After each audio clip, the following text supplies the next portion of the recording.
Вие някога усещали ли сте се затворени в мнението на другите, живеейки живот, който всъщност не е ваш? Това е тревожна чувствителност, нали? Вие се стараете толкова да угодите, променяте начина си на съществуване, думите си, вярванията си, само за да получите малко одобрение. Но какво наистина се случва, когато живеем в зависимост от това, какво мислят другите? Какво казва това за нашата идентичност в Христос? Каня ви да размислите върху това, докато изследваме идеята за освобождаване от нуждата от одобрение и откритие на истинската идентичност, която Бог е подготвил за нас.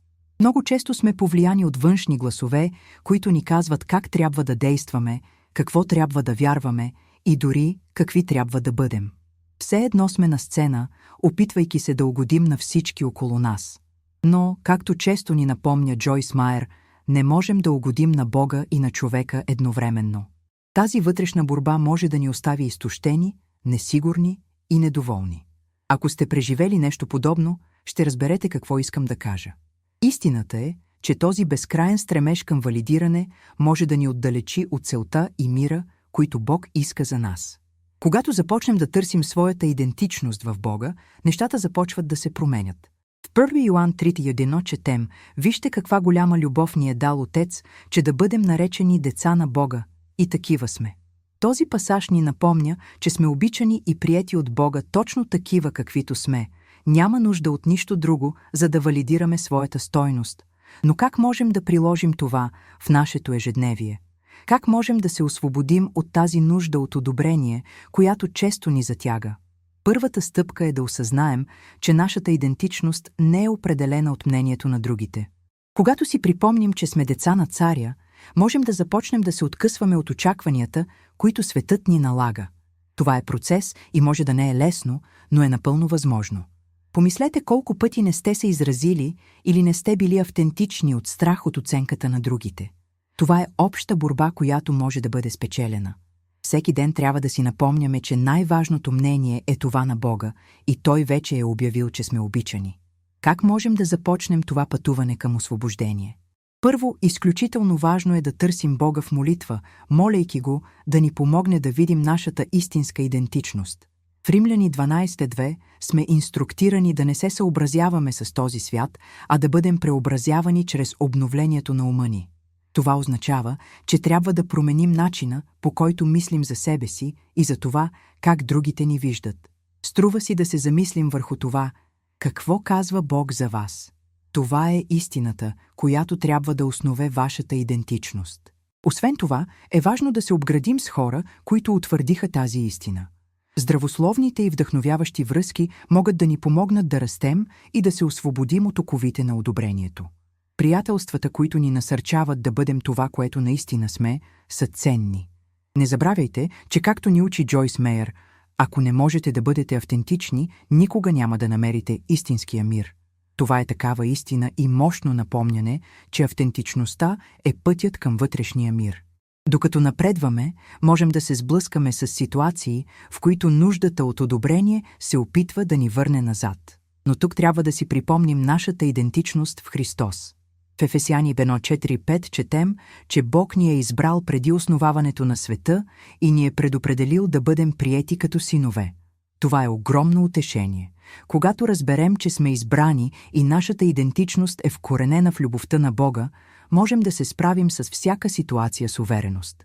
Понякога това пътуване към освобождение може да извади наяве страхове и несигурности. Естествено е да се чувстваш уязвим, когато се освобождаваш от очакванията на другите. Но помни, в моменти на слабост, силата на Бога ни поддържа. Той ни дава способността да останем здраво стъпили, дори когато гласовете около нас опитват да ни отклонят от нашето истинско аз. Това е важен момент, който заслужава внимание. Трябва да се доверим, че Бог е с нас на всяка крачка от тази трансформация. Сега въпросът е, как можеш да приложиш всичко това на практика? Едно предложение е да установиш ежедневни моменти за размисъл и молитва. Питай себе си, какво наистина искам, кой съм аз в очите на Бога? Тези моменти са решаващи за култивиране на здравословно самоусещане, съобразено с това, което Бог казва за нас.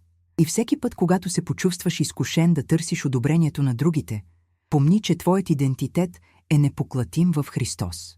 Когато започнеш да живееш от тази истина, ще забележиш промяна в отношенията и в живота си.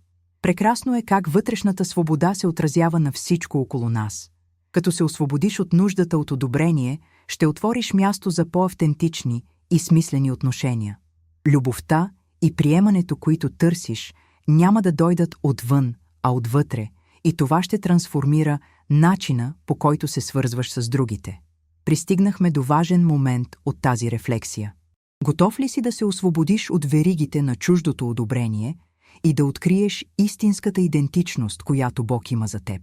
Това е решение, което изисква смелост, но наградата е неизмерима. Не си сам в това пътуване. Бог е до теб, готов да те води на всяка стъпка от пътя. Изповядай с вяра: аз съм обичан и приет от Бога. Ако това е истината, която желаеш да прегърнеш в живота си. Нека това твърдение отекне в сърцето ти, напомняйки ти, че твоят идентитет не се основава на мнението на другите, а на безусловната любов на Бога. При завършването на това съобщение, помнете, че освобождението от нуждата от одобрение е продължителен процес. Всеки ден е нова възможност да потвърдим своята идентичност в Христос и да живеем с автентичност. Нека намерите мир в истината, че сте обичан и приет от Бога, и нека тази истина преобрази всички аспекти на живота ви. Пътят може да не е лесен, но наградата да живеете такъв, какъвто сте в Христос, е наистина освобождаваща. Докато размишляваме върху освобождението от нуждата от одобрение, е от съществено значение да помним, че тази трансформация не се случва за една нощ. Това е път на самооткритие и духовно обновление, който изисква търпение и решителност. Често можем да се почувстваме обезкуражени, когато старите тенденции да търсим валидизация все още се появяват. Това е нормално и човешко. Важно е да не губим от поглед обещанието на Бога в нашите животи. В Филипяни 4:13 Павел ни напомня: мога всичко в онзи, който ме укрепява. Този стих е мощно потвърждение за силата, която намираме в Христос. Когато се изправяме пред предизвикателства, свързани с нашата идентичност и стремежа към одобрение, трябва да си припомняме тази истина.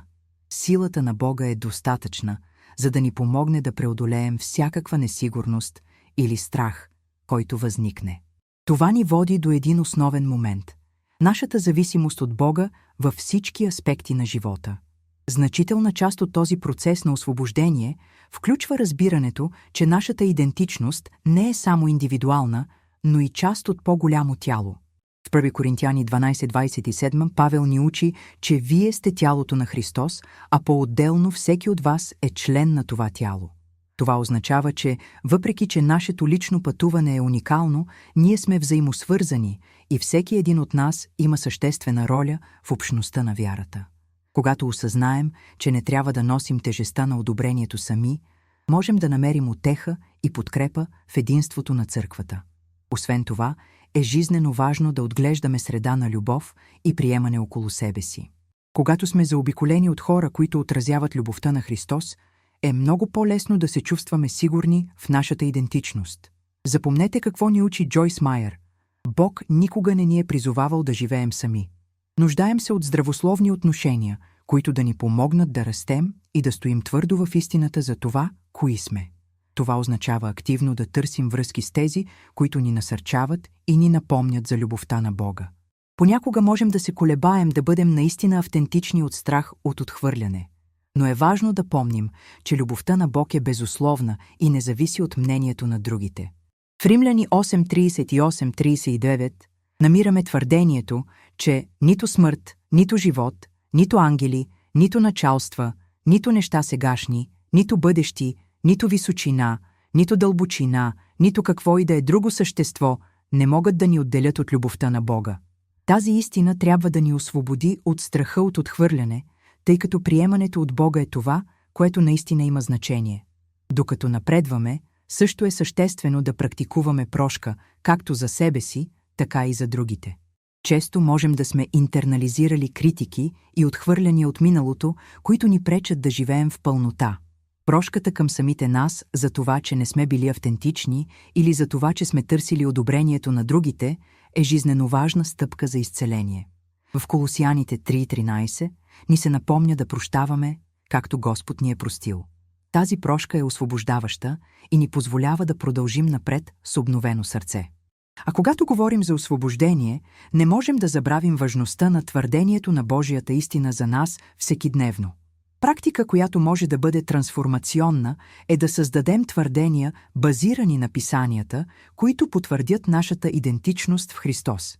Например, когато се събудите, можете да кажете: «Аз съм обичан, аз съм избран, аз съм ценен в очите на Бога».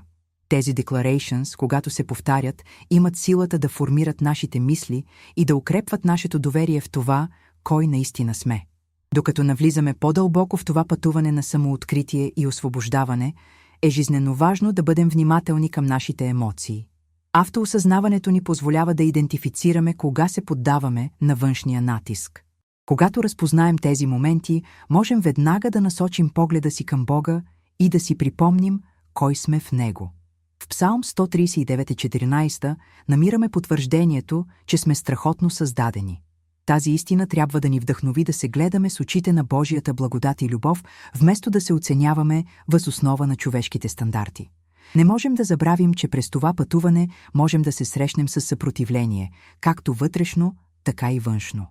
Враждебната сила често се опитва да ни отклони от истината, карайки ни да вярваме, че не сме достойни за Божията любов. Но тук трябва да си спомним, че битката вече е спечелена. В Ефесяни 6:11 сме инструктирани да се облечем в Божията броня, за да можем да устоим на капаните на дявола. Тази броня не е само защита, но също така и постоянна напомняне за това, кои сме в Христос. В този непрекъснат процес на освобождаване е съществено да поддържаме сърце, изпълнено с благодарност. Благодарността ни помага да се фокусираме върху благословиите, които получаваме, и ни напомня за постоянната любов на Бога. В 1 Солунци 5:18 сме призовани да благодарим при всички обстоятелства. Това не означава, че трябва да пренебрегваме трудностите, а по-скоро да признаем, че дори сред предизвикателствата Бог е присъстващ и действа в живота ни. Докато продължаваш това пътуване на самопознание и освобождаване, помни, че всяка стъпка е значима. Всеки малък напредък има значение и е от съществено значение да отпразнуваме тези постижения, дори и да изглеждат скромни. В Псалом 126:3 ни предоставя следното заявление: «Големи дела направи Господ за нас, и за това сме весели». Тази радост не трябва да бъде основана на външните обстоятелства, а на увереността, че Бог работи в сърцето ни и оформя нашата идентичност. Също така е важно да разберем, че освобождаването от нуждата от одобрение не означава да бъдем безразлични към това, което другите мислят.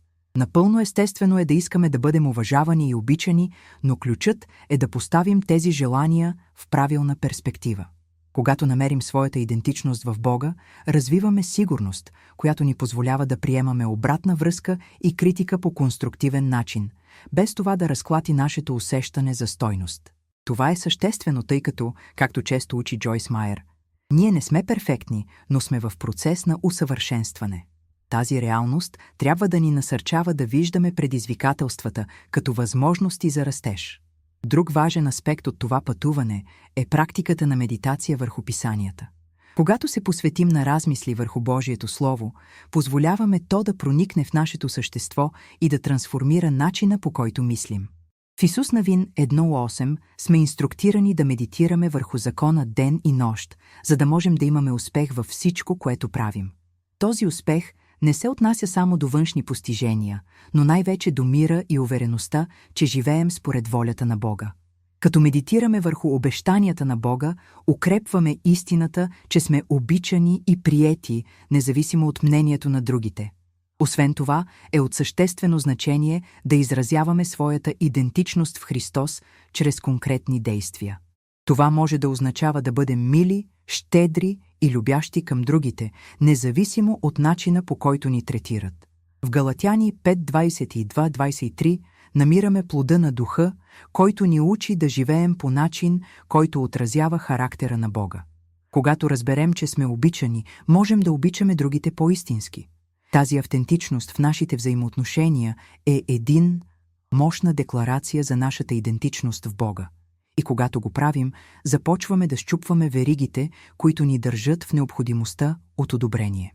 Понякога тази свобода може да бъде придружена от чувство на самота, особено когато започнем да се отдалечаваме от стандартите, които преди сме следвали. Важно е да помним, че тази самота може да бъде преходна и че Бог винаги е с нас. Във Второзаконие 31.6 ни се напомня, че Бог никога няма да ни остави, нито да ни изостави. Това обещание трябва да ни насърчи да се доверим, че дори в моменти на преход Той ни води и ни укрепва. Ако се чувствате изгубени или без посока, ценна практика е да търсите мъдри съвети. В Притчи 15.22 четем: където няма съвет, плановете се разпръсват, а в многото съветници има безопасност. Това ни напомня за важността да бъдем заобиколени от хора, които могат да ни подкрепят и да ни водят. Търсете ментори, приятели или духовни лидери, които могат да ви помогнат да видите истинската си идентичност в Христос и да ви насърчат да останете верни във вашето пътуване. Освен това, практиката на служение е мощен начин да потвърдим нашата идентичност в Христос. Когато служим на другите, отклоняваме нашето внимание от нашите несигурности и си припомняме, че сме част от нещо по-голямо. В Матей 20:28 Исус ни учи, че Той е дошъл да служи, а не да бъде служен. Този пример трябва да ни вдъхнови да търсим възможности да служим на другите в нашите общности, отразявайки любовта на Бога в практиката. Докато се посвещаваме на служба, намираме цел, която надхвърля стремежа към одобрение. Понякога можем да се чувстваме натоварени от очаквания, както от самите нас, така и от другите. Важно е да помним, че перфектността не е целта. 2 Коринтияни 12.9 Павел ни напомня, че благодатта на Бога е достатъчна, защото силата на Бога се усъвършенства в слабостта. Този стих е мощно напомняне, че в нашите слабости и несъвършенства можем да изпитаме пълнотата на Божията любов. Вместо да търсим одобрението на другите, трябва да търсим благодатта, която Бог ни предлага. Докато напредваме в това пътуване, е важно съзнателно да практикуваме благодарността. 1 Солунци 5, 16-18 сме призовани да благодарим при всички обстоятелства. Благодарността има силата да променя нашата перспектива и да ни напомня за благословиите, които Бог вече ни е дал. Когато отглеждаме благодарно сърце, можем да видим ръката на Бога в живота си, дори и в трудностите. Това ни помага да освободим оковите на нуждата от одобрение и да се концентрираме върху това, което наистина има значение. Докато продължавате да изследвате своята истинска идентичност в Христос, помнете, че всеки ден е нова възможност да потвърдите кой сте и да живеете в съответствие с тази истина. 2 Петрово 1.3 четем, че Бог ни е дал всичко, от което се нуждаем, за да живеем благочив живот. Това означава, че вече имаме в себе си всички необходими ресурси, за да се освободим от оковите на одобрението на другите и да приемем идентичността, която Бог ни е дал. Изключително важно е да си припомним, че не сме сами в това търсене. Божието Слово е изпълнено с обещания, които ни подкрепят и ни водят на всяка стъпка от това пътуване. Докато вървите в тази посока, е важно също така да култивирате търпение към себе си. Често пъти трансформацията не се случва мигновено.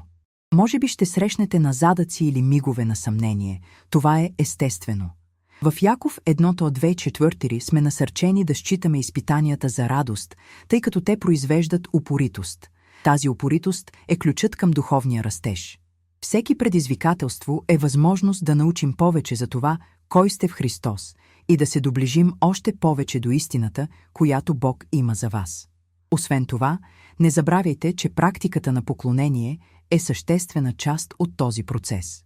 Когато се покланяме на Бога, ние признаваме Неговото величие и Неговата добрина в нашия живот. В Псалм 95:6 сме поканени да се поклоним и да се преклоним пред Господа. Този акт на поклонение ни помага да централизираме нашите мисли и емоции в Бога, отклонявайки от влеченията, които могат да ни накарат да търсим валидиране в мненията на другите. Поклонението ни напомня кои сме и кой е Бог, укрепвайки нашата идентичност в Христос. Когато говорим за идентичност, също е от съществено значение да разберем, че всеки от нас е уникален и притежава специална цел, дадена му от Бога. В Ефесяни 2:10 четем, че сме произведение на Бога, създадени да вършим добри дела, които Той е подготвил предварително. Това означава, че имате съществена роля в божествения план. Когато се фокусирате върху своята идентичност в Христос, започвате да разбирате значението на вашата цел и как тя се вписва в цялото. Това внася ново значение в живота ви и ви помага да се освободите от нуждата от одобрение отвън. Често, когато се съсредоточаваме върху това да угодим на другите, губим представа за това, какво наистина Бог желае за нас. Когато си спомняме, че сме създадени за конкретна цел, започваме да виждаме нашите преживявания и предизвикателства под нова светлина. Това също ни помага да развием менталитет на благодарност, признавайки, че всяко преживяване, позитивно или негативно, е част от нашия растеж към това, за което Бог ни е призовал. В Римляни 8:28 четем, че всички неща сътрудничат за доброто на тези, които обичат Бога. Тази истина ни насърчава да се доверим, че дори нашите борби са под суверенния контрол на Бога. Докато напредвате, е важно да се окружите с истини, които ще подхранват душата ви и ще укрепват идентичността ви. Изберете да четете и медитирате над пасажи, които подсилват това, кой сте в Христос. 1 Петра 2:9 намираме утвърждение от това, че сме избран народ, царствено свещенство. Тази истина трябва да отеква в сърцето ви и да ви напомня, че сте част от нещо много по-голямо от одобрението на другите. Вие сте част от плана на Бога и това е наистина важно. В допълнение, практиката на самоутвърждаването е мощна. Отделете време да напишете твърдения, които отразяват вашата идентичност в Христос. Фрази като «Аз съм обичан», «Аз съм приет», «Аз съм силен в Христос» са важни напомняния, които могат да помогнат да се справим с лъжите, които врагът се опитва да ни наложи. Като утвърждавате тези истини, започвате да подравнявате ума и сърцето си с реалността на това, което Бог казва за вас, ставайки по-силни в своята идентичност. И когато се почувствате изкушени да се върнете към старата менталитет на търсене на одобрение, си спомнете примера на Исус. Той ходеше между нас, срещаше критики и отхвърляния, но никога не се отклони от целта, която Отец му е дал. В Лука 2:59 четем, че Исус е нараствал в мъдрост, ръст и благодат пред Бога и хората. Това нарастване не идва от желанието за одобрение, а от интимната връзка с Отец. Когато се концентрираме върху нашата връзка с Бога, намираме сигурност и мир, които ни освобождават от натиска да угодим на другите. Когато стоим твърдо в нашата идентичност, можем също да помагаме на другите да направят същото. В Галатяни 6:2 сме призовани да носим товарите един на друг. Това означава, че като разпознаваме собствената си свобода, можем да бъдем инструменти за освобождение на тези около нас. Като насърчаваме приятели и семейство да приемат своите идентичности в Христос, допринасяме за изграждането на тялото на Христос. Заедно можем да създадем среда, в която всеки се чувства сигурен да бъде автентичен и истински. И накрая, никога не подценявайте силата на молитвата в живота си. В Филипяни 4:6-7 сме инструктирани да не бъдем тревожни за нищо, а да представяме молбите си пред Бога в молитва и умоление. Това е покана да предадем нашите тревоги и несигурности пред Него. Когато се молим, ние признаем, че не трябва да се изправяме срещу натиските на този свят сами. Бог е винаги готов да чуе нашите молби и да ни даде силата, от която имаме нужда, за да се справим с ежедневните предизвикателства. Молитвата е силен начин да се свържем с Него и да обновим ума и сърцето си. Когато представяме нашите притеснения на Бога, всъщност потвърждаваме, че Му се доверяваме да се грижи за нас и това е основна стъпка в пътуването към освобождаването от нуждата от одобрение. Докато се отдавате на тази практика, обмислете също и важността на празнуването на малките победи в живота си. Всеки път, когато избирате да се изразявате автентично, дори и да означава да се изправите пред неодобрение, вие правите значителен напредък. В Псалм 35 четем, че плачът може да трае нощем, но радостта идва на сутринта. Тази пасаж ни напомня, че въпреки че може да се изправим пред моменти на тъга или отхвърляне, радостта и освобождението, които идват от живота според нашата истинска идентичност, са несравними. Също така е съществено да признаем, че трансформацията не се случва линейно. Има дни, когато ще се чувствате по-силни в своята идентичност в Христос, и други, когато гласовете на съмнението и несигурността могат да звучат по-силно. В тези моменти не се обезсърчавайте. Във 2 Коринтияни 5:17 ни напомнят, че ако някой е в Христос, той е ново създание. Старите неща отминаха, ето станаха нови всички неща. Този пасаж е мощно напомняне, че независимо от това, през което сте преминали в миналото, новата идентичност, която имате в Христос, е тази, която наистина има значение. Докато вървите по това пътуване, е също така важно да помните, че борбата за автентичност може да бъде предизвикателна, но е борба, която си струва. Автентичността има силата да изгражда по-дълбоки взаимоотношения. Значими. Когато позволите на себе си да бъдете уязвими, и другите около вас могат да се почувстват в безопасност да бъдат автентични. В Ефесяни 4:15 сме инструктирани да говорим истината в любов. Това е практика, която не само укрепва нашата идентичност, но и изгражда общността на вярата. Понякога нуждата от одобрение може да се прояви по фини начини, като желанието да бъдем винаги прави или необходимостта да сме в центъра на вниманието. Важно е да бъдете внимателни към тези модели. Задайте си въпроса: търся ли одобрението на другите или се опитвам да угодя на Бога? Това размисъл може да бъде решаващ момент в духовния ви живот. Когато се фокусираме върху угодителността на Бога, намираме свобода да бъдем това, което наистина сме, вместо да ставаме роби на очакванията на другите. Практика на мълчанието и самотата може да бъде мощен инструмент в търсенето на автентичност. В Псалм 46:10 сме поканени да замълчим и да знаем, че аз съм Бог. Това време на тишина ни позволява да чуем гласа на Бога и да разберем по-добре кои сме в Него. Като се отдалечаваме от разсейването и шума на света, можем наистина да чуем какво Бог казва за нас и така да укрепим нашата идентичност. Още една важна практика е да споделяте своето пътуване с другите. Когато се отворите за своите борби и победи, можете да вдъхновите други да направят същото. Това създава среда на подкрепа и любов, в която всички можем да растем заедно в Христос. В Яков 5:16 сме инструктирани да се изповядваме един на друг и да се молим един за друг, за да бъдем излекувани. Тази практика не само че насърчава индивидуалното изцеление, но също така укрепва общността. Освен това, по време на това пътуване е от съществено значение да поддържате дух на благодарност. Благодарността променя нашата перспектива и ни помага да се фокусираме върху благословиите, които Бог вече ни е дал. В Колосяни 3:15 сме призовани да оставим мирът на Христос да управлява в сърцата ни и да бъдем благодарни. Когато сме благодарни, намираме удовлетворение в това кой сме и в обстоятелствата си, независимо от външното одобрение. Докато продължавате да изследвате дълбочината на вашата идентичност в Христос, е важно също така да поддържате надеждата жива. В Римляни 15:13 намираме красивото обещание, че Бог на надеждата да ви изпълни с всяка радост и мир във вашата вяра. Това ни напомня, че дори когато се изправяме пред предизвикателства, надеждата, която имаме в Христос, е анкър, който ни поддържа.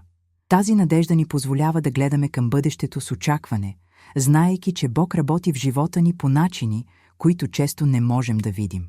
Докато напредвате, запомнете, че вашата идентичност в Христос е дар, който трябва да бъде честван.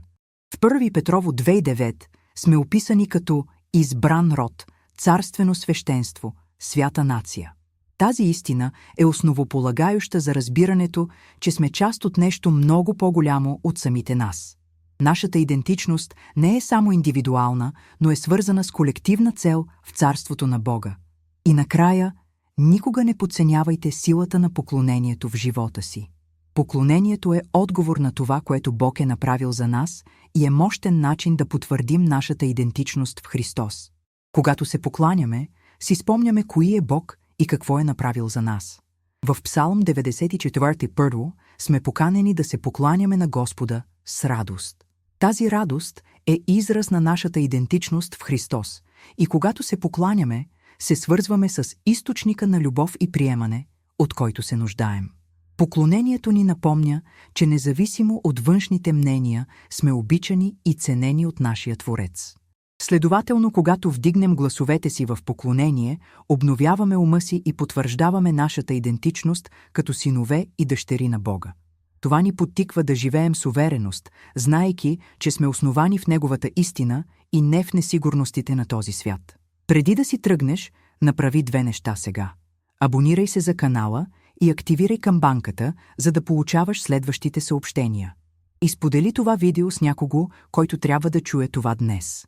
За да продължиш, изгледай следващото видео. То вече е в картите и също в описанието.